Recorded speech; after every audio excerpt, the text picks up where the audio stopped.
بسم اللہ الرحمن الرحیم۔ محترم ناظرین، السلام علیکم۔ ایک یہودی کو رسول خدا صلی اللہ علیہ وآلہ وسلم سے چند دینار قرض واپس لینا تھا۔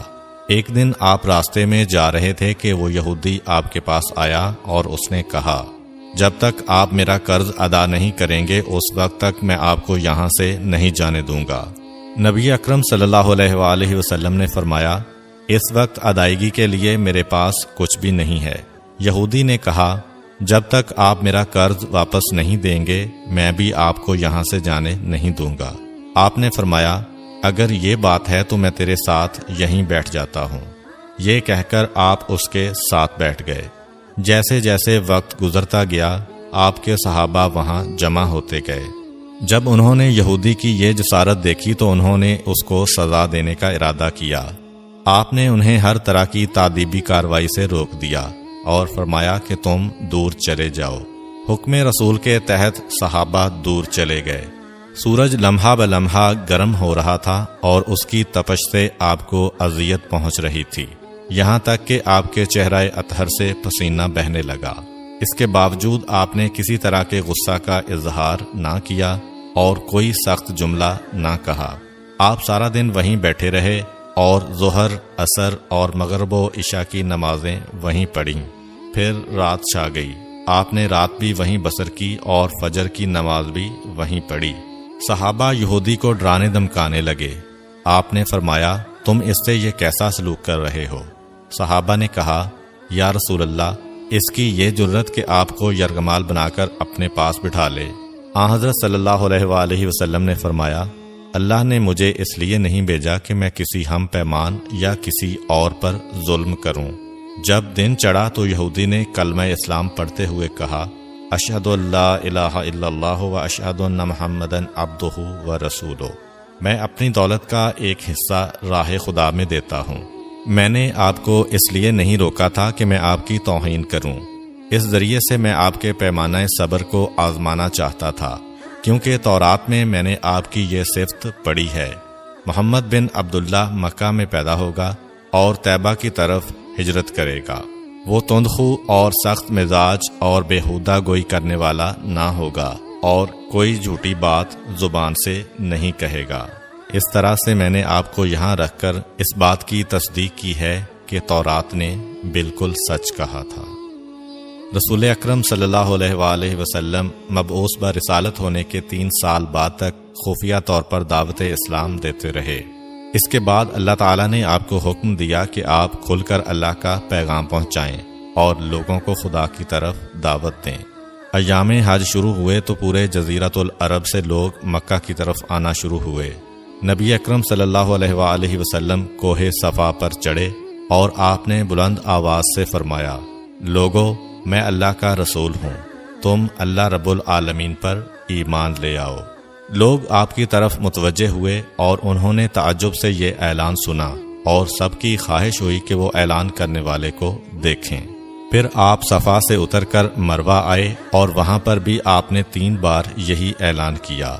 جب ابو جہل نے آن حضرت صلی اللہ علیہ وآلہ وسلم کا یہ اعلان سنا تو اسے سخت غصہ آیا۔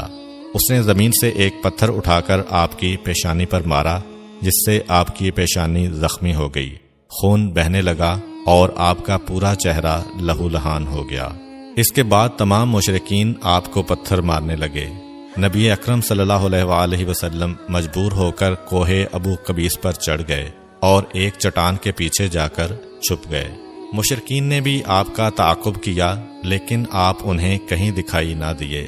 ناکام و نامراد ہو کر انہیں واپس آنا پڑا۔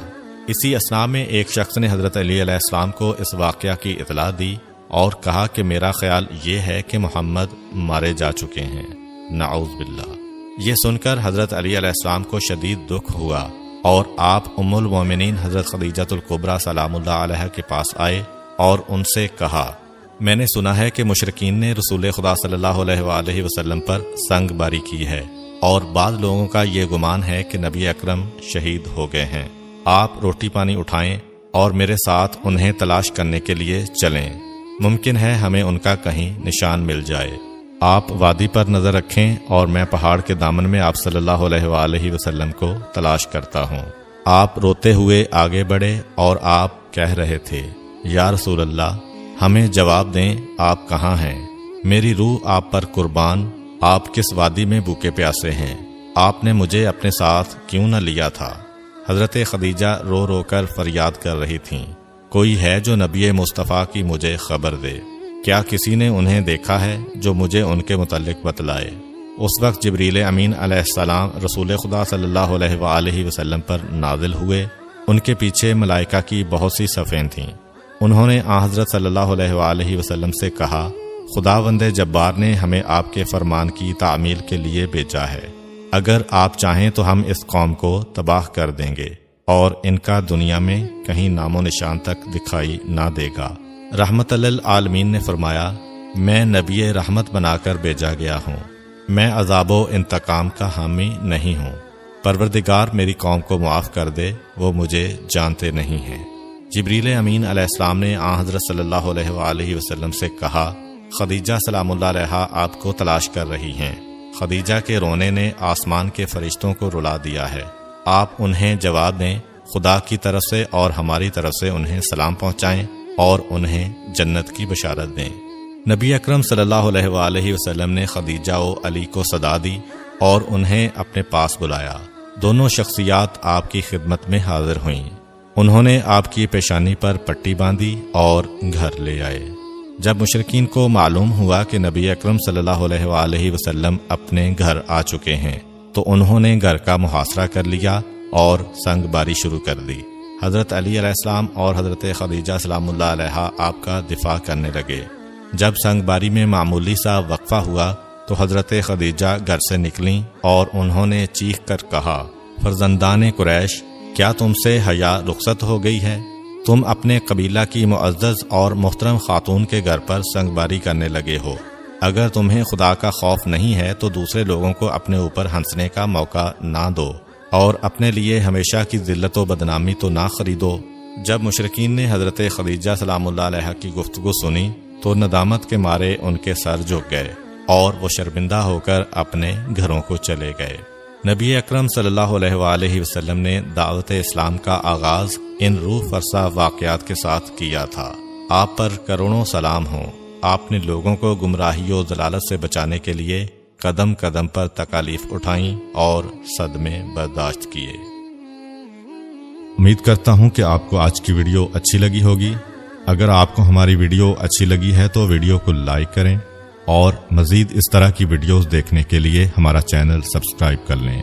ملتے ہیں نیکسٹ ویڈیو میں، اجازت دیجیے، اللہ حافظ۔